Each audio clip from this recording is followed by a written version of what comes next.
नमस्कार। India debate में आप सबका स्वागत है। मैं हूं आशुतोष पाठक। आज आपके लिए बहुत ही बड़ा एक्सपोजे लेकर आया हूं। उनकी छाती पर आज सांप लौटने लगेगा, जो इतने दिनों से कॉन्टिन्यूअसली एक विशियस कैंपेन चला रहे हैं। और उनके निशाने पर वो हर शख्स है जो देश की तरक्की में ठीक से योगदान कर रहा है और ईमानदारी से मेहनत के बल पे सारा काम कर रहा है। ठीक है, उनको कभी-कभी उनके पोजीशन का कुछ लाभ हो सकता है, मिल जाता हो। लेकिन विशियस कैंपेन मित्रों इस तरह का चला कि पहले इनको बदनाम कर दो और फिर जब ये बदनाम हो जाएंगे तो इस बदनामी को मोदी के ऊपर चस्पा कर दो और फिर एक तीर से दो निशाने कर दो। पहला निशाना कि पहले जिसको बदनाम करना है, जिस कैबिनेट के कलीग को बदनाम करना है, उसे तो बदनामी हो गई। उस और उसको फिर ये कहा जाए कि देखो प्रधानमंत्री के कैबिनेट के कलीग के घर में क्या-क्या हो रहा है। और फिर जिनको बदनाम किया जा रहा है, उनके कान में ये कहो कि ये और कोई नहीं करवा रहा है, ये स्वयं प्रधानमंत्री करवा रहे हैं क्योंकि आपकी उनसे अदावत है। आपके कैबिनेट के कलीग से अदावत है। अमित शाह से अदावत है, मोदी से अदावत है और हम जिनकी बात कर रहे हैं वो माननीय रोडकरी हैं, जो मशहूर है रोडकरी के नाम से, नितिन गडकरी। तो नितिन गडकरी के ऊपर हमला करो, उन्हें बदनाम करो और उस बदनामी का को फिर मोदी के ऊपर चस्पा करो और नितिन गडकरी को अगर मात देना है तो ये फैला दो खबर कि अमित शाह और नरेंद्र मोदी ने ही इस खबर को बाजार में लीक करवाया है। चूंकि 2012-13 में इस प्रकार की एक घटना हो चुकी है। अब मित्रों, ये पूरी की पूरी जो नैरेटिव है वो चलाई जा रही है और झूठी नैरेटिव चलाई जा रही है। किस प्रकार से एक व्यक्ति को बदनाम किया जा सकता है, इसका आज मैं ब्लो बाय ब्लो आपके सामने उदाहरण दे रहा हूं। और यह भी कहा जा रहा है कि नितिन गडकरी अमित शाह और नरेंद्र मोदी से बड़े नाराज हैं, उन्होंने मोर्चा खोल दिया है। दूसरी तरफ ये खबर प्लांट करवाई जा रही है कि नरेंद्र मोदी और अमित शाह ने नितिन गडकरी के खिलाफ फाइल जो है वो कांग्रेस तक पहुंचा रहे हैं और कांग्रेस के नेता उस पर उछल उछल करके बयानबाजी कर रहे हैं। कांग्रेस के जो नेता बयानबाजी कर रहे हैं, मैं उस नेता को सांगो पांग पिछले 20-25 वर्षों से जानता हूं। वो व्यक्ति, उस व्यक्ति का जो खुद का पॉलिटिकल राइज है, कोई व्यापार नहीं है, कोई बिजनेस नहीं है, शुद्ध और शुद्ध दलाली का धंधा है। शुद्ध और शुद्ध दलाली का। जी, मैं बात कर रहा हूं कांग्रेस के एक स्पोक्स पर्सन का, जो जब तक शीला दीक्षित थी उनके साथ साये बन करके खड़ा रहा और जब शीला दीक्षित नहीं रही तो उन्होंने रुख कर लिया राहुल गांधी का। और आजकल राहुल गांधी के साथ मिलकर के अपनी पौ बारह करने में लगा हुआ है। वो एक मीडिया का मालिक भी बन गया। कहां से पैसे लाया, किसने पूछा, वो नहीं पूछ रहा है, लेकिन वो सवाल कर रहा है कि नितिन गडकरी के बेटे की कंपनी इतना प्रॉफिट कमा रही है। 10 लाख रुपए कमाने वाली कंपनी 53 करोड़ का प्रॉफिट शो कर रही है। अरे बाप रे बाप, 511 करोड़। अरे 511 करोड़ का टोटल सेल है, प्रॉफिट तो 53 करोड़ है। और 10 लाख का मान लीजिए कि प्रॉफिट हुआ था, उसके पहले क्या सेल था। आज मैं तफसील से आपको बताऊंगा इन सब का कुकर्म, कैसे ये नरेंद्र मोदी, अमित शाह, नितिन गडकरी और कैबिनेट के और भी कलीग हैं, लेकिन आज सिर्फ बात करूंगा नितिन गडकरी पर। और भी लोग हैं, अश्वनी वैष्णव हैं, उनके एक और एनएसए अजित डोभाल हैं। इन सब के ऊपर कंसर्टेड अटैक किस चीज का हिस्सा है, किस गहरी साजिश का हिस्सा है, वो आज मैं खोल करके आपके सामने रखूंगा और आपकी आंखें फटी की फटी रह जाएंगी। इतना बड़ा षड्यंत्र चल रहा है। जी, अगर आप, मैं नहीं कह रहा हूं, आपके हाथ में मोबाइल है, आपके हाथ में लैपटॉप है, आपके हाथ में कंप्यूटर अवेलेबल है, आप सिर्फ इतना टाइप करें कि देश की 10 बड़ी इथेनॉल कंपनी कौन सी है। उसमें से आपको सियान कंपनी नजर नहीं आएगी। उसमें से आपको मानस एग्रो करके जो कंपनी है या मानस पावर है वो नजर नहीं आएगी। ये दोनों कंपनी नितिन गडकरी के दोनों बेटे सारंग गडकरी और निखिल गडकरी के हैं। दोनों बेटे मिलकर के अपना व्यवसाय कर रहे हैं, ईमानदारी से अलग अलग काम कर रहे हैं। एडिबल ऑयल से लेकर के एथेनॉल बनाने से लेकर के मैन्युफैक्चरिंग से लेकर के इंफ्रास्ट्रक्चर से लेकर के पावर प्रोडक्शन से लेकर के छोटे छोटे छोटे छोटे छोटे छोटे काम कर रहे हैं, और आज से नहीं काफी लंबे समय से कर रहे हैं। इनके हिसाब से वो सारा काम करना बंद कर दें, नहीं कोई बात नहीं। अब इथेनॉल की जो 10 बड़ी कंपनियां हैं, मैं उसके बारे में आपको कुछ बताना चाहता हूं कि कैसे इन 10 बड़ी कंपनियों में से इथेनॉल की जो 10 बड़ी कंपनियां हैं उनके लिस्ट में आपको पढ़ करके सुनाता हूं। Balrampur Chini mills limited, EID Parry India limited, Shri Renuka sugar mills, Triveni engineering, Dalmia Bharat sugar industries limited, Bajaj industries sugar limited, HPCL biofuels limited, Dhampur sugar mills limited. अब शुगर केन जब सूख जाता है उसके उससे इथेनॉल बनाने का काम होता है, ये आप सबको मालूम है, बताने की जरूरत नहीं है। और ये सारी कंपनियां मोटे तौर पर शुगर प्रोडक्शन करती है, शुगर प्रोड्यूस करने वाली कंपनी है। बलरामपुर धाम, आप चीनी खाते भी होंगे, तो ये सारी कंपनियां Renuka, Shri Renuka sugars, EID Parry India limited, Balrampur, त्रिवेणी इंजीनियरिंग, डालमिया, बजाज हिंदुस्तान, एचपीसीएल और धामपुर, ये सारी कंपनियां इथेनॉल बनाती हैं। साथ ही साथ नितिन गडकरी के पुत्र की कंपनी सियान और मानस एग्रो भी अपना छोटे स्तर पर इथेनॉल बनाती है।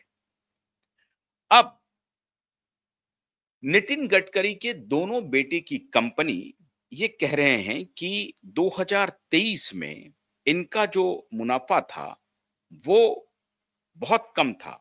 और अच्छा, एक और इसके पहले कि उनकी कंपनी पर आए, सबसे पहले बताएं कि पूरे देश भर में कितने कंपनी हैं जो इथेनॉल बनाती है। पूरे देश भर में, भारत में, अभी अमेरिका, इंग्लैंड, दुनिया की बात नहीं कर रहा हूं, खाली भारत की बात कर रहा हूं।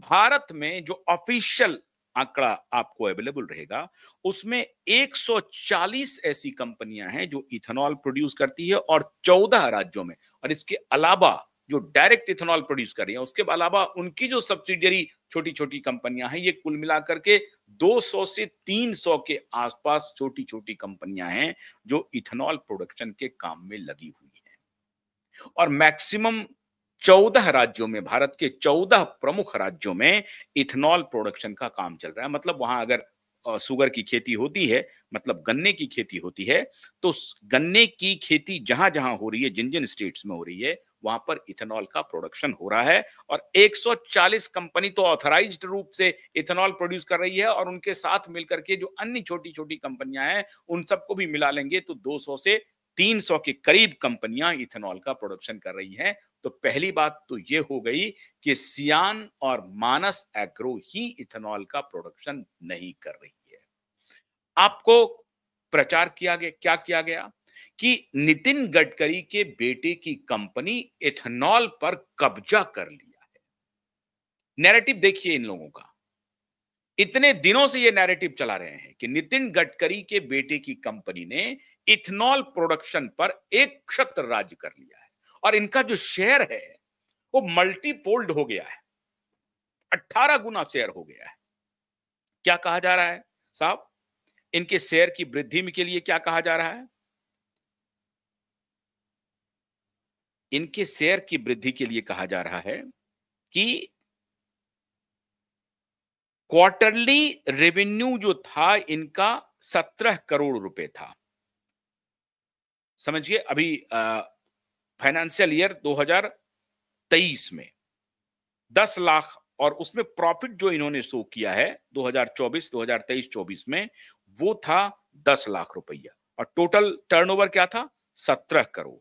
लेकिन जो नेक्स्ट फाइनेंशियल ईयर है उसमें इन्होंने शो किया है टोटल सेल 511 करोड़ का सेल शो किया और जो प्रॉफिट है वो 52 करोड़ का प्रॉफिट ये शो कर रहे हैं। अब देखिए, जो सियान कंपनी है उसमें मानस का भी एकोमोडेट होता है और जो ये एडिबल ऑयल्स बेचते हैं, इंफ्रास्ट्रक्चर का काम करते हैं, पावर जनरेट करते हैं, इन सब का कंबाइंड कंपनी का बैलेंस शीट ग्रो कर रहा है। 511 करोड़ के टोटल सेल पर जा दिखा रहा है। वो कंपनी क्या क्या करती है, खाली अकेला इथेनॉल प्रोड्यूस नहीं करती है, वो कंपनी अन्य काम भी करती है और उस सब का ये बैलेंस शीट है जो कह रहा है कि हमारा सेल जो है वो 511 करोड़ के आसपास पहुंचा है और उसमें जो टोटल प्रॉफिट 52 करोड़ रुपए है। अब ये इनका कहना कि 10 लाख प्रीवियस ईयर था, एकाएक कैसे जंप कर गया। अच्छा, आपको मालूम होगा कि एक बयान पे पूरी दुनिया में शेयर मार्केट में ट्रिलियंस ऑफ डॉलर साफ हो जाता है। इसका मतलब है कि शेयर का ये जो हाइक होगा तो आपका रेवेन्यू जाएगा। आज आप अरबपति हैं, सबसे अमीर हैं और कल हो सकता है, कल हो सकता है आप सबसे गरीब भी हो सकते हैं और फिर परसों हो सकता है कि फिर सबसे अमीर हो सकते हैं। ये है शेयर का खेल। लेकिन लोगों को यह बताया जा रहा है कि 511 करोड़ का सेल हो गया और 52 करोड़ का इनको प्रॉफिट हो गया। अरे भाई, जब कंपनियां आगे बढ़ती हैं, सेल परचेज हो रहा है तो ग्रो हो सकता है, प्रॉफिट हो सकती है, उसमें कोई जगलरी नहीं है। जो कुछ भी है सामने में है। अब जगलरी क्या हो रही है? इनका यह कहना है कि CO2, जबकि यह कहना है कि इनका जो शेयर बढ़ा है वो इसलिए बढ़ा क्योंकि इनके पिताजी कैबिनेट मिनिस्टर हैं और इनका पुश है इथेनॉल बेचने पर।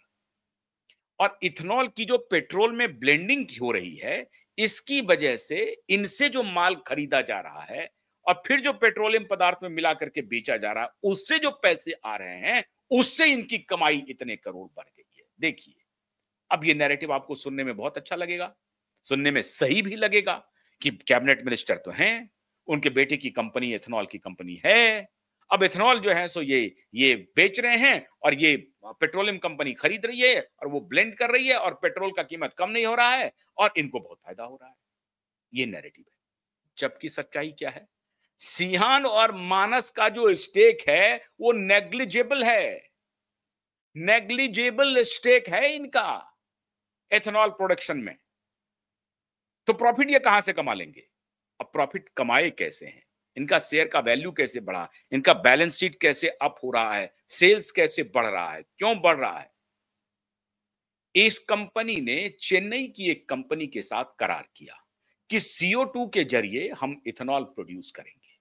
अब ये जो प्रोस्पेक्ट आप देखते हैं तो उससे फिर हो सकता है कि कंपनी डाइवर्सिफाई कर रही है, हो सकता है कि इनकी साख बढ़ रही हो और इनका सेल बढ़ रहा हो और इसीलिए टोटल सेल इनके बुक एंड अकाउंट में बढ़ा हुआ दिखाई दे रहा है और इसलिए प्रॉफिट भी इनके बुक एंड अकाउंट में थोड़ा बढ़ा हुआ दिखाई पड़ रहा है। लेकिन 52 करोड़ का प्रॉफिट है और वो कंपनी काम कर रही है, वो बिजनेस कर रही है।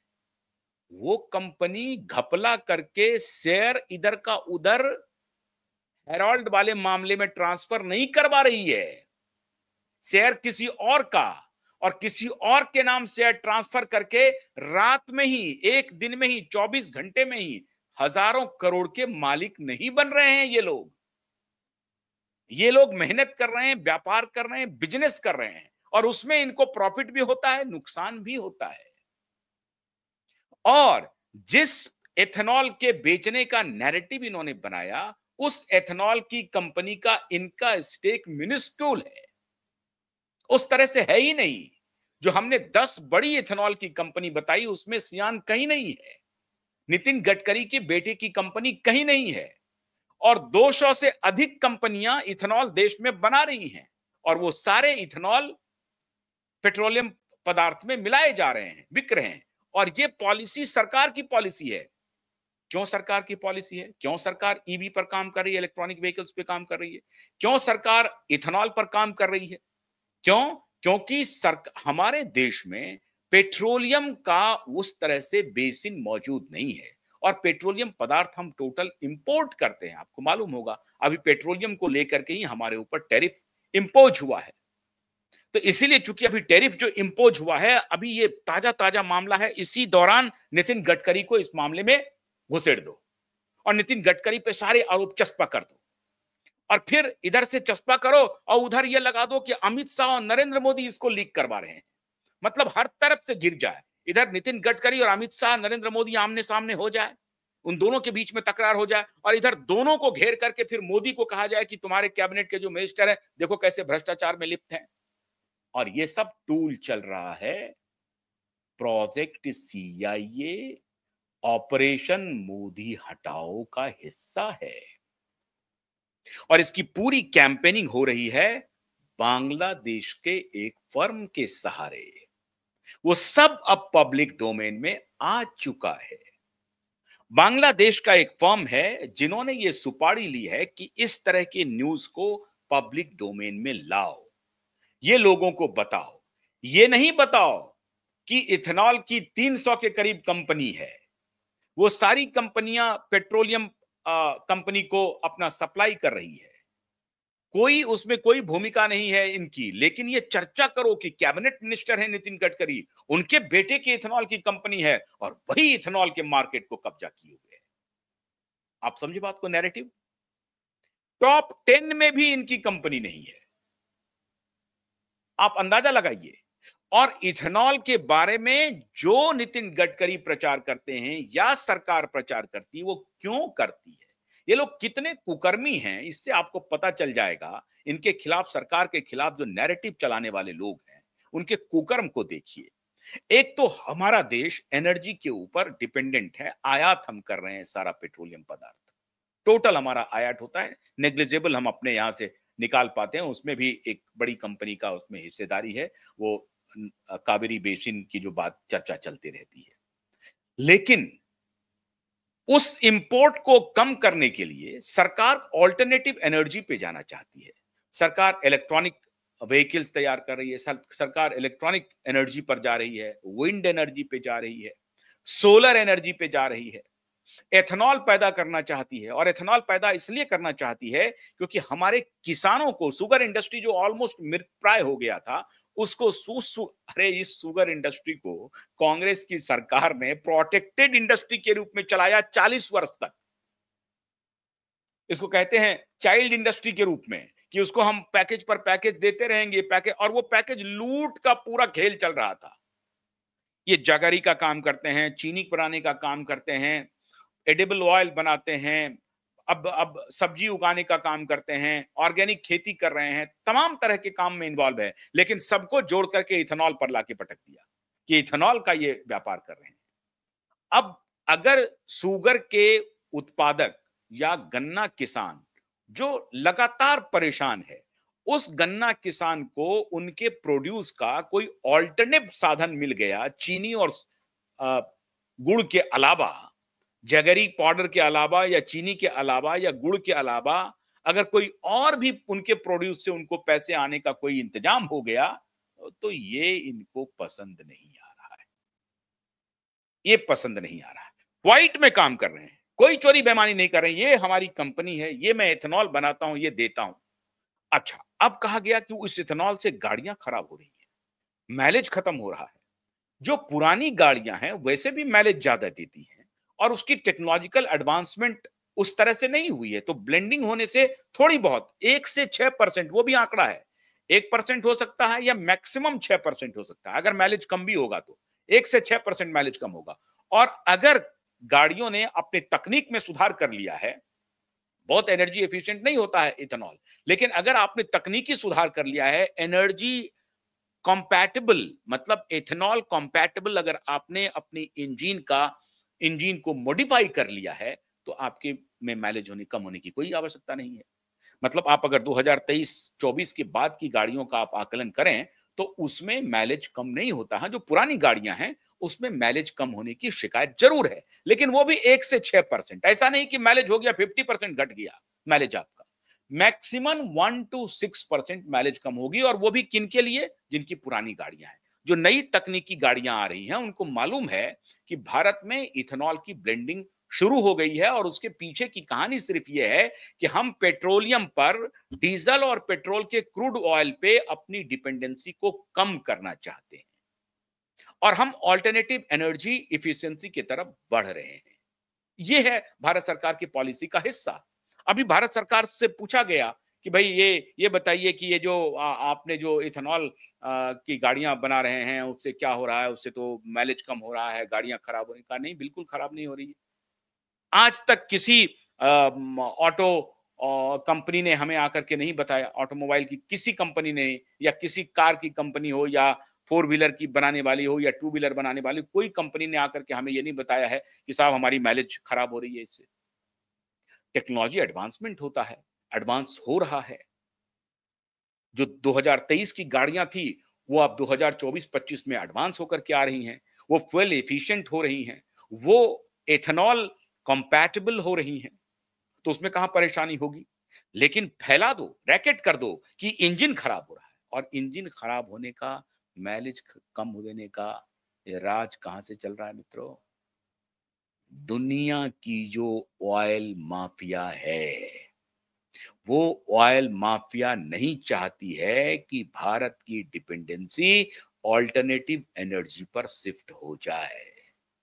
हमारा पेट्रोल कम खरीदेगा, हमारा डीजल कम खरीदेगा, हमारे पेट्रोलियम प्रोड्यूस कम खरीदेंगे, तो हमारा क्या होगा? और ये गडकरी ये क्या काम कर रहे हैं? खाली गडकरी की कंपनी नहीं कर रही है, गडकरी लेकिन इस फिलॉसफी को पुश कर रहा है कि वो दिन आने वाला है जब हम एथेनॉल से गाड़ी चलाएंगे और किसान मालामाल होंगे। यही हुआ था जब टूथपेस्ट को लेकर के एक डॉक्टर, हमारे मित्र, ने कहा कि हल्दी से आप अपने दांत को धोना शुरू कीजिए, इससे हमारे देश में किसानों को बहुत लाभ होगा, और आप एक ही साथ कई बीमारियों से छूट जाएंगे, और आपके जो टीथ हैं, आपकी जो दांत है, वो इतनी मजबूत होगी, इसका कहना क्या, और स्मेल भी बहुत शानदार रहेगा। 24 घंटे तक लॉन्ग लास्टिंग स्मेल होता है हल्दी से। तो फार्मा कंपनियों ने, और ये जो कॉस्मेटिक कंपनियां हैं, वो उनमें खलबली मच गई। अब आजकल वो डॉक्टर हमारे बीच नहीं है, दुर्भाग्यवश वो डॉक्टर, हमने खो दिया है उस डॉक्टर को। लेकिन उन्होंने ये सलाह दी थी कि हल्दी से आप आ, दांत को साफ करना शुरू कीजिए। उसी प्रकार से इथेनॉल का अगर अधिक से अधिक प्रोडक्शन होगा, और वो अधिक से अधिक पेट्रोल में ब्लेंड होना शुरू होगा, तो पेट्रोल पर और डीजल पर हमारी डिपेंडेंसी घटती चली जाएगी, और इससे हमारे किसानों को लाभ होगा। हमारे किसान अल्टीमेटली मालामाल होंगे। बीच में जो कंपनी वाले हैं उनको भी लाभ होगा, लेकिन वो लाभ का छोटा हिस्सा है, वो छोटा हिस्सा भी बड़ा है। लेकिन अल्टीमेटली जो किसान परेशान थे, गन्ना किसान, उनको आप सोचिए कितनी राहत मिल सकती है। 14 स्टेट के गन्ना किसानों को गन्ना प्रोडक्शन में जो अभी तक दिलचस्पी नहीं हो रही थी, वो दिलचस्पी उनकी बढ़ेगी, और लोग बड़ी मात्रा में गन्ना की उपज करना शुरू कर देंगे। तो गन्ना की पैदावार बढ़ेगी, और गन्ना के ऊपर हमारी डिपेंडेंसी सिर्फ चीनी और शक्कर के लिए नहीं होगा, शुगर के लिए नहीं होगा, गुड़ के लिए नहीं होगा, हमारी डिपेंडेंसी इथेनॉल के लिए भी होगी। इस तरह से हम आगे बढ़ा सकते हैं, लेकिन इस पर कोई चर्चा नहीं करनी। चर्चा की गई कि एथेनॉल बेचने के लिए नितिन गडकरी चारों 24 घंटे काम कर रहे हैं और अपने बेटे को फायदा पहुंचा रहे हैं। और अगर कहेगा कि भाई ये खबर कहां से आ रही है, तो उसको चर्चा चला दिया जाएगा कि अमित शाह और नरेंद्र मोदी इसके फाइल को लीक करवा रहे हैं। कर कोई और रहा है, लेकिन रिफ्ट पैदा कर दो अमित शाह, नरेंद्र मोदी और नितिन गडकरी के बीच में। काम अच्छा हो रहा है, सड़कें बन रही है बड़ी तेजी से। मैंने आपको बताया 36 से 40 किलोमीटर पर डे सड़कें बन रही है, रोड करी हो गए हैं, जबरदस्त वो काम कर रहे हैं।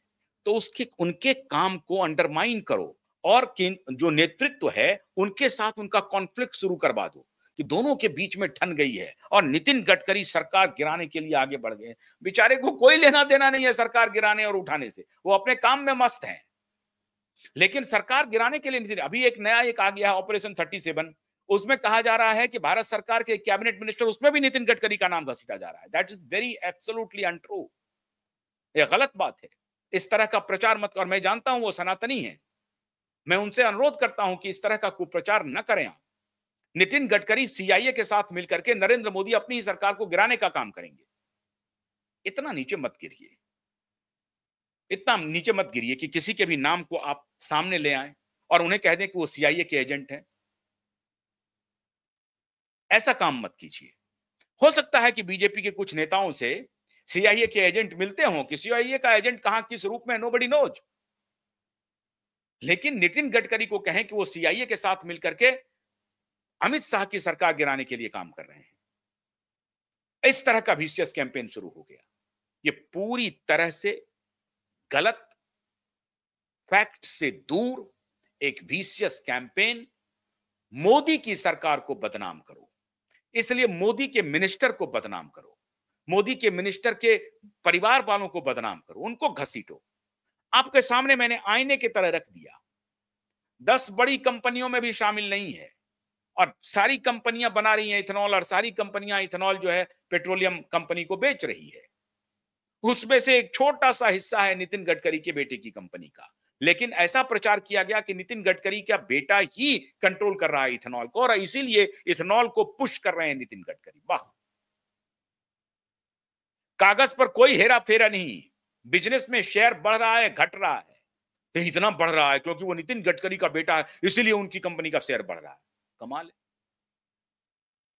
शेयर वाले अगर इस तरह से खरीदने लगे, किसी भी शेयर ब्रोकर से जाकर के पूछिए, क्या इस आधार पर वो खरीदते हैं कि नितिन गडकरी के बेटे की कंपनी है और इसलिए हम इस शेयर को खरीद लेते हैं? नहीं, वो चीजों को एनालाइज करते हैं, वो देखते हैं कि भाई इस कंपनी का स्ट्रक्चर क्या है, ग्रोथ स्ट्रक्चर क्या है, ग्रोथ प्रोस्पेक्ट क्या है, इसमें इस इनके शेयर को के भाव ऊपर चढ़ सकते हैं या नहीं चढ़ सकते हैं।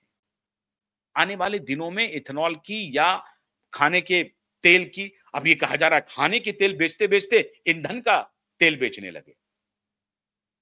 पहले खाने का तेल बेचते थे, अब ईंधन का तेल इस तरह का विशियस कैंपेन।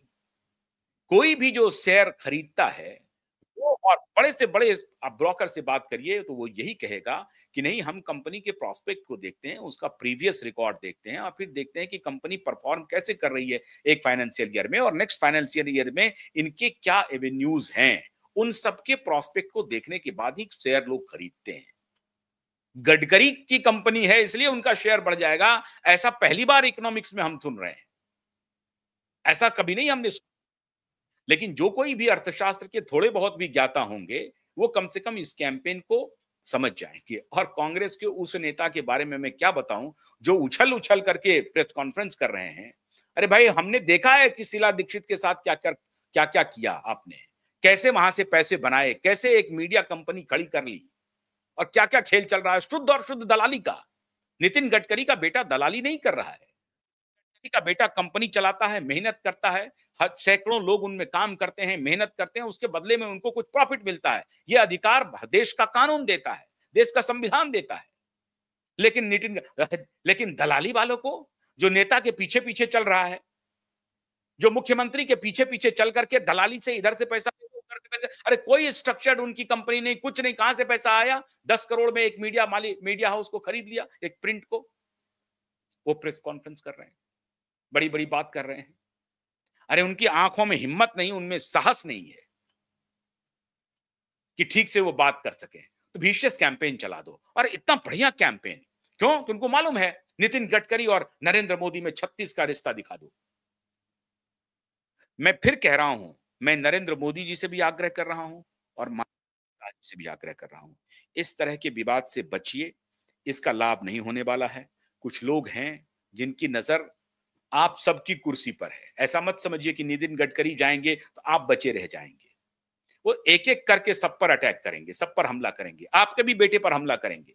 अभी जय शाह का भी निशाने पर है, अजीत डोभाल के पुत्र निशाने पर हैं, और अश्वनी वैष्णव की कंपनी निशाने पर है। जहां जहां कुछ कुछ उनको दिखेगा वो सब अटैक करेंगे। तो इस तरह से काम, ऐसे विशियस कैंपेन को बढ़ने देने से रोकिए। ये भी मैं अनुरोध करूंगा, और कोई कॉन्फ्लिक्ट हो ऐसा संदेश न जाने दें। तो नितिन गडकरी को जो बदनाम करने की सुपारी ली गई मित्रों, उसका कच्चा चिट्ठा मैंने आपके सामने रखा है। कोई तथ्य नहीं है, लेकिन बदनाम करो, बिना तथ्य के बदनाम करो, बिना साक्ष्य के बदनाम करो, और ये बदनाम करके अंततः मोदी को गिराओ। बस यही मिशन है। मोदी हटाओ, गडकरी को बदनाम करो, चाहे वैष्णव को बदनाम करो, चाहे डोभाल को बदनाम करो, चाहे जय शाह को बदनाम करो, करो बदनाम जैसे हो। अब कैसे कैसे ये चीजें बढ़ रही हैं। ईवीएम का पहला मामला आया, फुस हो गया। अभी वोट चोरी का मामला आया, वो भी फुस हो गया। फिर हुआ मामला कि भाई अब ये नया 9 सितंबर का मामला आ गया, उपराष्ट्रपति का मामला है कि उपराष्ट्रपति मामले में जो है सो क्रॉस वोटिंग होगी और उसी दिन सरकार खत्म हो जाएगी। वो भी कल आपको फुस होता हुआ दिख जाएगा, शाम तक पता चल जाएगा, वो भी फुस होगा। तब एक नया ले आओ कि सारे मंत्रियों को बदनाम करना शुरू कर दो। इससे भी बात नहीं बन रही है तो इनको बदनाम करो। मुझे अश्विनी वैष्णव के बारे में नहीं मालूम, लेकिन नितिन गडकरी के बारे में आपको मालूम है। ये सब तथ्य आपके सामने, परीक्षण कर लीजिए। तो ऐसा बदनाम मत कीजिए। मैं उनका भी परीक्षण करके आपको बताऊंगा, अश्विनी वैष्णव के भी बारे में। तो पहले जो नितिन गडकरी जैसे व्यक्ति को जो बदनाम किया जा रहा है, उसके पीछे की साजिश आपको समझ में आ गई है। आपको अगर वीडियो अच्छा लगे, मैं आपसे अनुरोध करता हूं कि इसे शेयर कीजिए, लाइक कीजिए। बहुत बहुत शुक्रिया। नमस्कार।